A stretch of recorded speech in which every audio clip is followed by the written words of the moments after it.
आप सबका आपके अपने चैनल पर डिस्कस करते हैं कुछ आज की इंपॉर्टेंट करंट अफेयर, यानी कि आज है 4 मई। तो 4 मई से संबंधित जो भी करंट अफेयर के क्वेश्चंस रहेंगे उन सबको डिस्कस करते हैं फटाफट। तो पहला क्वेश्चन हमारे सामने है कि हाल ही में शूटर चंद्रो तोमर का निधन हो गया है। बेसिकली इन्हें आप तब से जानने लगे थे जब से एक मूवी आई थी बॉलीवुड की, सांड की आंख। ठीक है, इसमें दो महिलाएं थीं, यानी कि दो अभिनेत्री थीं, तापसी पन्नू और भूमि पेडनेकर।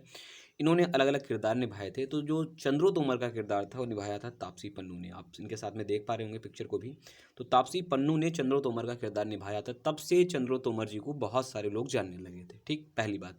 दूसरी चीज़, इन्हें शूटर दादी के नाम से जानते थे सभी लोग। तो शूटर दादी के नाम से बेसिकली मशहूर हैं, लेकिन कई लोगों के अंदर मिथक है कि ये हरियाणा या पंजाब से होंगे। तो उसके बारे में समझ लीजिएगा क्या है क्या नहीं है।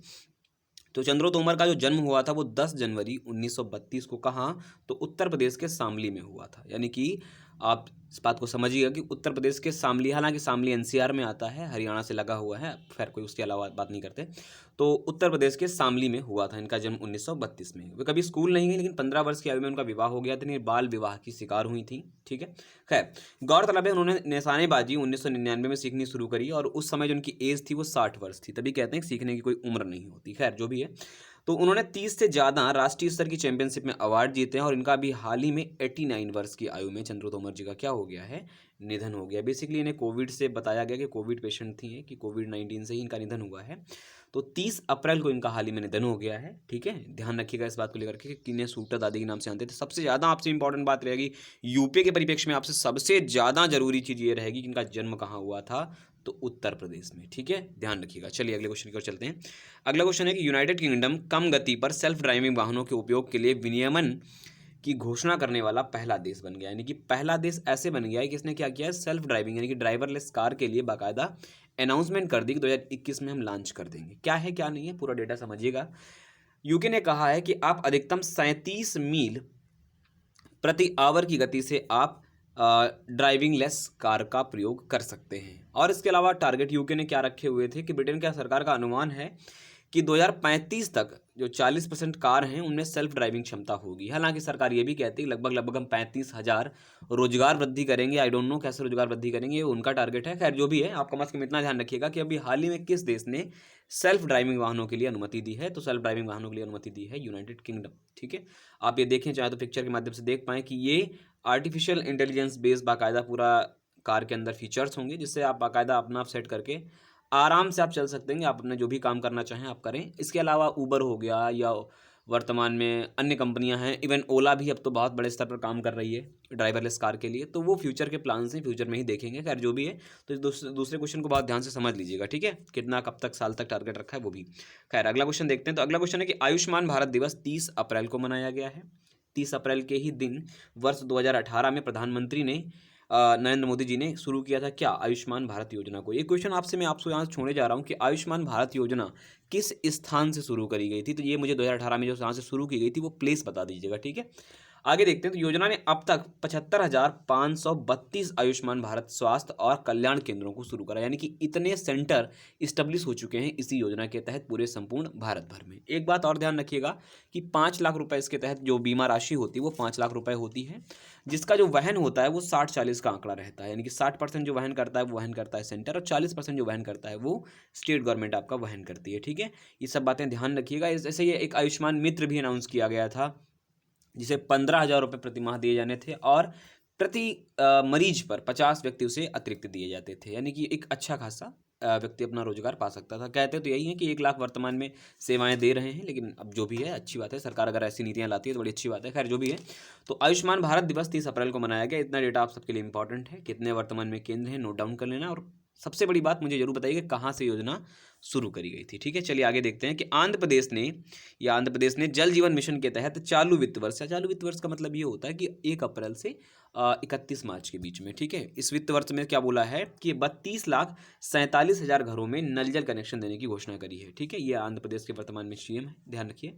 खैर आगे बढ़ते हैं। तो इस मिशन के अंतर्गत है क्या? तो जया जल जीवन मिशन की घोषणा 2019 में करी गई थी। यानी कि पूरा जल जीवन मिशन जो आप देख रहे हैं पूरे भारत भर में वर्तमान में चल रहा है, ये 2019 से चल रहा है। ठीक है, और पहला राज्य भी कौन बन गया था? गोवा, जिसको 100% जो जल जीवन मिशन को लक्ष्य को प्राप्त करने वाला भारत का पहला राज्य बना था गोवा। क्यों बोल रहा हूँ इस बात को समझिएगा, यानी गोवा में प्रत्येक घर में नल के माध्यम से जल व्यवस्था उपलब्ध हो चुकी होगी। ठीक है, मिशन का जो मुख्य मोटो था 2024 तक भारत के प्रत्येक घर को नल कनेक्शन प्रोवाइड कराना, ये इसका मुख्य टारगेट था। तो आप सब कम से कम ध्यान रखिएगा कि इसका टारगेट कब तक था, जल जीवन मिशन योजना लॉन्च कब की गई, और अभी हाल ही में आंध्र प्रदेश सरकार ने कितने लाख घरों के लिए यह व्यवस्था लॉन्च करने की घोषणा करी है। आंध्र प्रदेश के बारे में आप सब समझ लीजिएगा कि आंध्र प्रदेश में भारत का पहला ऐसा राज्य है जिसके पास 3 राजधानियां हैं। कौन कौन सी राजधानियां हैं? तो विशाखापत्तनम, इसके अलावा कौन कौन सी हैं आप नीचे कमेंट बॉक्स में बताइएगा निश्चित रूप से। ठीक है, हालांकि मैं आपको तीनों राजधानियां क्लास में पढ़ा चुका हूं कौन कौन सी हैं। ठीक है, और मैंने ये भी आपको बताया था कि उन 3 राजधानियों में से सबसे पुरानी राजधानी कौन सी है। तो इतना क्वेश्चन मैं आपके लिए घर के लिए छोड़ रहा हूँ, खैर आप कम से कम देखें। ठीक है, चलिए आगे देखते हैं अगला क्वेश्चन क्या है। नरेंद्र मोदी और रूसी राष्ट्रपति व्लादिमीर पुतिन ने हाल ही में 2+2 मंत्रिपरिषदीय संवाद के लिए आयोजन करने का अनाउंसमेंट किया है। अब इस बात को समझिएगा कि नरेंद्र मोदी और रूसी राष्ट्रपति जो व्लादिमीर पुतिन हैं, ये 2+2 वार्ता क्या क्या होती है, कैसे कैसे काम करती है, इसको समझिएगा। होता क्या है, 2+2 का मतलब होता है कि प्रत्येक देश का रक्षा मंत्री और विदेश मंत्री, यानी कि 2 और 2 4 हो गए। इसके अलावा जो राष्ट्राध्यक्ष रहते हैं वो तो एक तरह ना कहीं सहमति व्यक्त करते हैं भविष्य में कैसे प्लान होंगे।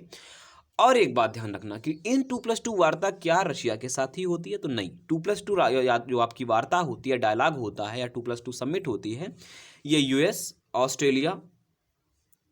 ऑस्ट्रेलिया और जापान, और इसके अलावा भी हाल ही में आपने पढ़ा क्या, रशिया। तो ये 4 ऐसे नेशन हैं जिसके पास में 2+2 वार्ता हम भारत के जो राजनेता है, डिप्लोमेट हैं, वो क्या करते हैं, इसका आयोजन कराते हैं। ठीक है, तो नरेंद्र मोदी और रूसी राष्ट्रपति व्लादिमीर पुतिन ने भी हाल ही में 2+2 मंत्रिपरिषदीय वार्ता या संवाद के लिए स्थापित करने के लिए सहमति व्यक्त कर दी है। रशिया के बारे में समझ लीजिएगा थोड़ा सा, और मैं आपको इंपॉर्टेंट बता दे रहा हूँ। रशिया भारत का सबसे बड़ा हथियार निर्यातक देश है। अगर आपसे कभी पूछे कि भारत सबसे ज़्यादा हथियार कहाँ से खरीदता है, तो आपका उत्तर होगा रशिया से। कुछ हथियार बताता हूँ, तो सबसे ज़्यादा चर्चा में है S-400 और ब्रह्मोस। ब्रह्मोस में आपको कई बार बता चुका हूँ कि रशिया की मोस्कवा नदी और भारत की ब्रह्मपुत्र नदी के मिश्रण से नाम मिला करके ब्रह्मोस का नाम दिया गया था। ठीक है, S-400 एक तोप है, ध्यान रखना, भारत इसको बड़ा जल्दी चाहता है। खैर, इसके अलावा दोनों देश ब्रिक्स के सदस्य हैं, जो आप समझते हैं ब्रिक्स। ठीक है, इसके अलावा संघाई सहयोग संगठन के भी दोनों देश हैं, दोनों देश कॉमन हैं। ठीक है, इसके अलावा यूनाइटेड नेशन सिक्योरिटी काउंसिल, यानी कि संयुक्त राष्ट्र जो कहीं ना कहीं जो जिसके लिए बाकायदा भारत लड़ता रहता है, चाइना उसमें बार बार अड़ंगा लगा देता है, सिक्योरिटी काउंसिल के लिए भारत सदस्य नहीं है वर्तमान में ना, अस्थायी सदस्य नहीं है, तो रशिया भारत का पक्ष लेता है हर बार। ये भी ध्यान रखिएगा कि सुरक्षा परिषद, संयुक्त राष्ट्र सुरक्षा परिषद के लिए भी रशिया भारत का सपोर्ट करता है। ठीक है, इसके अलावा दोनों देशों ने 2025 तक $30 बिलियन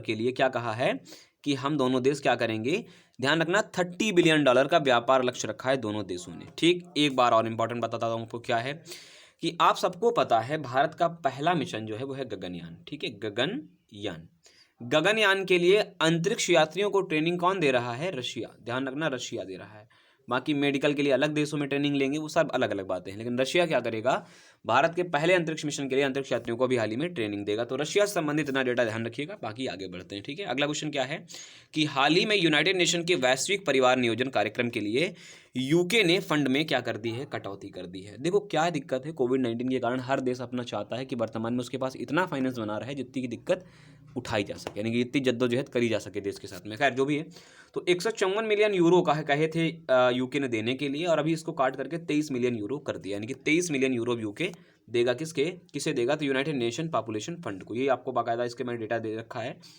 कि जिसकी स्थापना गई थी वो 1967 में करी गई थी। हेडक्वार्टर इसका न्यूयॉर्क में है। सेक्टर क्या काम करता है? हेल्थ का काम करता है।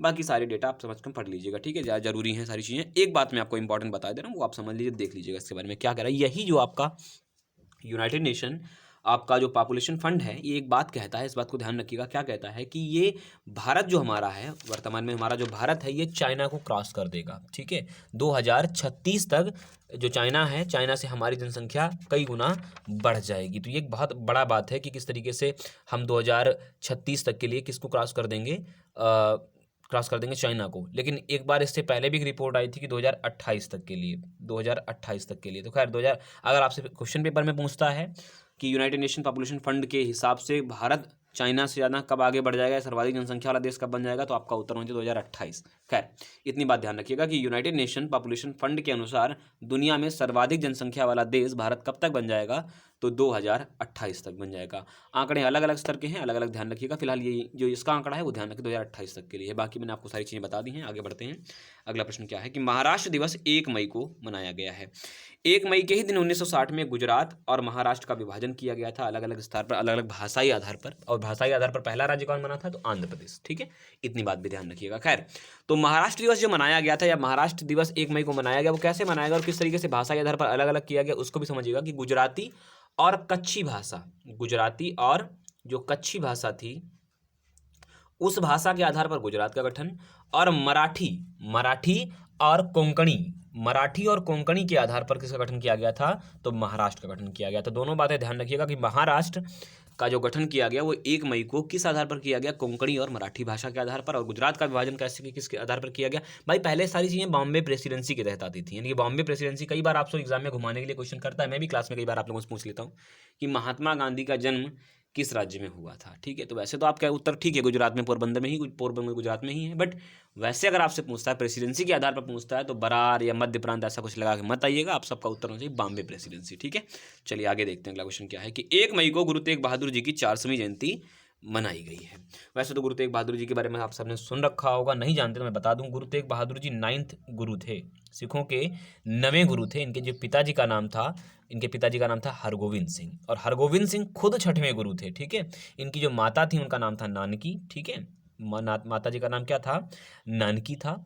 इसके अलावा कुछ मैं आपको फैक्ट बताता हूँ कि 1675 में, 1775 में, सॉरी माफी चाहूंगा, 1675 में औरंगजेब ने इनको मृत्युदंड दिया था, और मृत्युदंड के बाद इनका सिर कलम करवा लिया था। रीजन क्या थे कि जो कश्मीरी हिंदू थे उनके संरक्षण के लिए गुरु तेग बहादुर सिंह खड़े हो गए थे, और उन्हीं संरक्षण के ध्यान में रख करके इतना क्रोधित हुआ औरंगजेब कि उनका सिर कलम करने के लिए घोषणा कर दी। अच्छा, कुछ संबंध में आपको डेटा दे दे रहा हूँ, क्या है क्या नहीं है। तो आप सबने सुना होगा कि गुरुद्वारा शीशगंज साहिब, ठीक है, गुरुद्वारा शीशगंज साहिब, तो गुरुद्वारा शीशगंज साहिब का संबंध भी गुरु तेग बहादुर से ही है, यानी कि उन्हें उनके आधार पर ही इसकी स्थापना करी गई थी। और इसके अलावा एक और गुरुद्वारा है, गुरुद्वारा रकाबगंज। कभी आपसे पूछे कि इनके अंतिम संस्कार वाला गुरुद्वारा कौन सा है, तो उसका नाम है रकाबगंज गुरुद्वारा। तो रकाबगंज गुरुद्वारा किस आधार पर स्थापित किया गया था, इनके अंतिम संस्कार के आधार पर स्थापित किया गया था। तो ये 9th गुरु थे, इनके पिता 6वें गुरु थे हरगोविंद सिंह जी, और अंतिम गुरु यानी कि इनके बाद के गुरु कौन थे, तो गुरु गोविंद सिंह, जिन्होंने खालसा पंथ की स्थापना करी। ध्यान रखिएगा इतना बेटा। और गुरुमुख, इनके गुरुमुख संख्या अगर आपसे पूछता है तो 10। कुछ फैक्ट मैं आपको बता दे रहा हूँ, जैसे गुरुमुखी लिपि के लिए अंगद देव बहुत फेमस रहे, रामदास जी अमृतसर शहर के लिए स्थापित करने के लिए बड़ा श्रेय रहा इनका।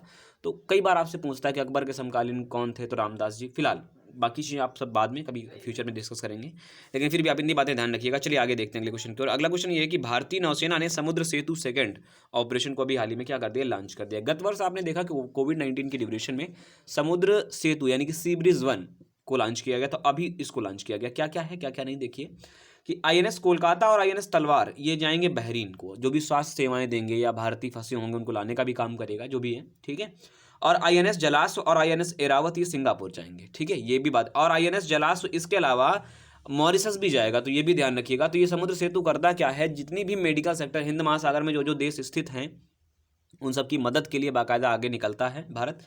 और भारत वर्तमान में खुद ही 40 से ज़्यादा देशों से सहायता प्राप्त कर रहा है। बहुत सारे देश भारत के साथ में खड़े हैं। इवन ताइवान ने भी कल ऑक्सीजन कॉन्सेंट्रेटर भेजे हुए हैं, तो समझ सकते हैं स्थितियाँ क्या हैं। ताइवान को खुद ही भारत बहुत सारा प्रमोट करता है, ताइवान आज खुद सपोर्ट कर रहा है, अच्छी बात है। खैर, तो ध्यान रखना समुद्र सेतु। इसी तरीके से वायुसेना ऑपरेशन चलाती थी वंदे भारत। तो कई बार आपसे पूछा जाता है एग्जाम में कि जिस तरीके से वायुसेना का संबंध वंदे भारत से है, इस तरीके से नौसेना ने कौन सा अभियान चलाया था, तो आपका उत्तर होना चाहिए समुद्र सेतु। अब डिपेंड करता है 1 या 2, ऑप्शन के हिसाब से अपना सेट कर लीजिएगा। ठीक है, चलिए कोई नहीं। चलिए अगला क्वेश्चन देखते हैं। तो व्यक्तिगत ऑक्सीजन कॉन्सेंट्रेटर आयात को DGFT ने अभी हाल ही में मान्यता दी है। अभी भाई साहब DGFT कौन है, तो DGFT का मतलब हुआ directorate general of foreign trade.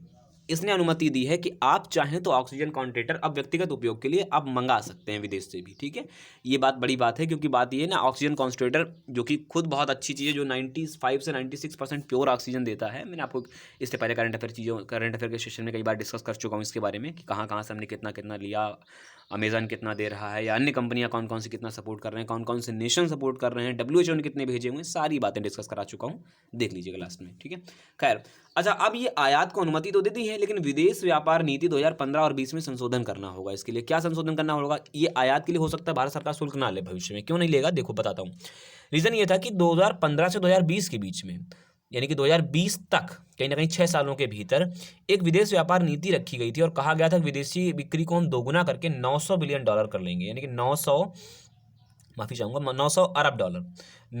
Arab dollar कर लेंगे हम। कितना व्यापार कर लेंगे दुनिया भर से, यानी कि व्यापार एक टारगेट रखा था कि 900 अरब डॉलर व्यापार करेंगे। जो नई 2015 से 2020 की नीति है, ठीक है, इस नीति के तहत बात करी गई थी। तो अब तो देखो विदेश व्यापार नीति अगर आती है, जरूर मैं आपको पढ़ाऊंगा आगे फ्यूचर में भी, लेकिन फिलहाल आप ध्यान रखिएगा कि विदेशी व्यापार नीति 2015-20 में संशोधन होगा। और वो नीति क्या कहती थी? 2020 तक 900 अरब डॉलर का हम व्यापार करेंगे। और अभी ऑक्सीजन कॉन्ट्रेटर के लिए DGFT ने मान्यता दी है कि आप आराम से व्यक्तिगत उपयोग के लिए भी बना सकते हैं। तो ये आप देख सकते हैं ऑक्सीजन कॉन्ट्रेटर है, ठीक है, जरूरी सी बात है। चलिए आगे बढ़ते हैं। अगला क्वेश्चन कह रहा है कि इथोपिया सरकार ने टाइग्रे पीपुल्स लिबरेशन फ्रंट को आतंकवादी सूची में डाल दिया है। तो अब ये कौन है? ये ऐसा, ये जो आपका जो आप पढ़े अभी आपने इथोपिया टाइग्रे पीपुल्स फेडरेशन क्या है क्या नहीं, इससे पहले समझिएगा। बात ये थी कि इससे पहले भी इस सरकार ने, इथोपिया सरकार ने, जो ये संगठन आप देखते हैं टाइग्रे पीपुल्स लिबरेशन फ्रंट के लिए, इससे पहले भी सैन्य अभियान चलाए थे, यानी कि इनके खात्मे के लिए अभियान चलाए थे। अब ये इसका जन्म कैसे हुआ? तो इसका जन्म समझिएगा। इसकी स्थापना 1975 में की गई थी। ये टाइग्रे प्रांत जो आप देख पा रहे हो, इसी प्रांत में स्थापित करा गया था ये, और ये एक राजनीतिक पार्टी के रूप में स्थापित हुआ था। लेकिन धीरे धीरे एक सशस्त्र जातीय विद्रोह होता है हिंदू मुस्लिम टाइप का, ऐसे ही यह एक सशस्त्र जातीय विद्रोह समूह हो गया धीरे धीरे। और यह संघर्ष भारत सरकार के मध्य भारत सरकार बोल रहा हूँ, यह जो संबंध है या संघर्ष है इनके इथोपिया और टाइग्रे के बीच में, या टाइग्रे समूह के बीच में, लगभग 30 साल से चल रहा था। तो सरकार कहाँ तक झेले? सरकार ने क्या किया? इथोपिया सरकार ने इस पॉपुलेशन फ्रंट को क्या कर दिया? सीधा सीधा आतंकवादी सूची में डाल दिया। और जाहिर सी बात है, आतंकवादी सूची में जाएगा तो आराम से इनको ठोको मारो वाली स्थिति आएगी, सीधे से गोली मारेंगे इसको, ठीक है। तो यहाँ की टाइग्रे पीपुल्स लिबरेशन फ्रंट को आतंकवादी सूची में डाल दिया है। कहाँ की सरकार ने? इथोपिया सरकार ने, ठीक है। अच्छा, एक क्वेश्चन मैं आपसे पूछता हूँ कि बताइए भाई, अभी हाल ही में जब मामला बड़ा चर्चा में आ गया था, जब सिखों का आंदोलन हुआ था, तो कौन सा ऐसा आपका फ्रंट था या कौन सा ऐसा समूह था जिसे भारत सरकार ने बहुत निर्दिष्ट ढंग से कहीं ना कहीं निगाहों में भरा था और कहा था कि इसके ऊपर बैन लगा दिया था, बहुत सारी चीज़ें। चलिए मैं आपको हिंट दे रहा हूँ। सिखों का एक ऐसा समूह स्थापित किया था खालिस्तान, ठीक है, खालिस्तान गैंग के ऊपर प्रतिबंध लगाया था। तो आप कम से कम ये बताइएगा कि खालिस्तान के ऊपर भारत सरकार ने, जो खालिस्तान का एजेंडा है, उसके ऊपर ऐसी चीज़ें प्रतिबंध कब लगाया था? अगर आपसे हो सके तो बताइएगा, वरना मैं जरूर आपको कमेंट बॉक्स में बता ही दूंगा, ठीक है। खैर जो भी है, चलिए एक क्वेश्चन मैं आपको और बता दे रहा हूँ कि दादा साहब फाल्के पुरस्कार 2021 का अनाउंसमेंट कर दिया गया। हालांकि इतना क्वेश्चन छोटा क्वेश्चन नहीं है ये, मैं आपको बता दूं, इसके लिए मैं एक सेपरेट वीडियो बना दूंगा शाम तक के लिए। खैर, तो इसके बारे में समझ लीजिएगा। इसके लिए सर्वश्रेष्ठ अभिनेता जितना इंपॉर्टेंट है वो सामने है बहरहाल, ठीक है। सर्वश्रेष्ठ अभिनेता अक्षय कुमार को दिया गया है, सर्वश्रेष्ठ अभिनेत्री दीपिका पादुकोण को दिया गया है, और सर्वश्रेष्ठ निर्देशक के लिए अनुराग बसु को, सर्वश्रेष्ठ इंटरनेशनल फिल्म पैरासाइट ऑलरेडी बहुत चर्चा में रही, और क्रिटिक्स बेस्ट एक्टर अवार्ड जो दिया गया वो दिवंगत सुशांत सिंह राजपूत जी को दिया गया है। अगर मैं दादा साहब फाल्के पुरस्कार के बारे में कुछ और डेटा बात करूं तो 1969 में इसकी स्थापना हुई थी दादा साहब फाल्के पुरस्कार की, ठीक है। इस पुरस्कार की जो राशि होती है वो होती है कितनी? 10 लाख रुपए। 10 लाख रुपए, एक कमल पत्र, और उसके अलावा बाकी ये ट्रॉफी, अगर आप जो देख रहे हैं ट्रॉफी तो दी ही जाती है वाली, ठीक है। और मैंने नीचे कट कर दिया, ये अगर आप नीचे देखें मैंने कट कर दिया। इसमें जो भी अवार्ड जैसे सर्वश्रेष्ठ अभिनेता होगा यहाँ पे लिखा होता है best actor for Akshay Kumar for this, यानी कि दिस मूवी के लिए बाकायदा अलग अलग चीज़ें चलती रहती हैं, वो मैंने काट दिया क्योंकि बात ये था कि ये जो अवार्ड है वो, अगर ये मैंने पिक्चर जो किसी की काटी हुई है वो अलग व्यक्ति है, ठीक है, मैं उसकी बात नहीं, इसमें मेंशन भी नहीं करा हूँ मैंने इसको। खैर जो भी है, तो इतनी बात ध्यान रखिएगा। 1969 में इसकी पुरस्कार के स्थापित किया गया था। 10 लाख पुरस्कार है, स्वर्ण कमल दिया जाता है, बाकायदा सॉल वॉल दी जाती है, तो इतनी बात ध्यान रखिएगा। बाकी चीज़ें मैं फिर डिस्कस कर लूँगा। दादा साहब फाल्के को भारतीय सिनेमा का पिता कहा जाता है क्योंकि भारतीय हरिश्चंद्र जो मूवी थी पहली, जो मूक मूवी थी, उसका निर्देशन भी इन्होंने ही किया था। तो ये पितामह हैं, ठीक है, इनके बारे में ध्यान रखिएगा।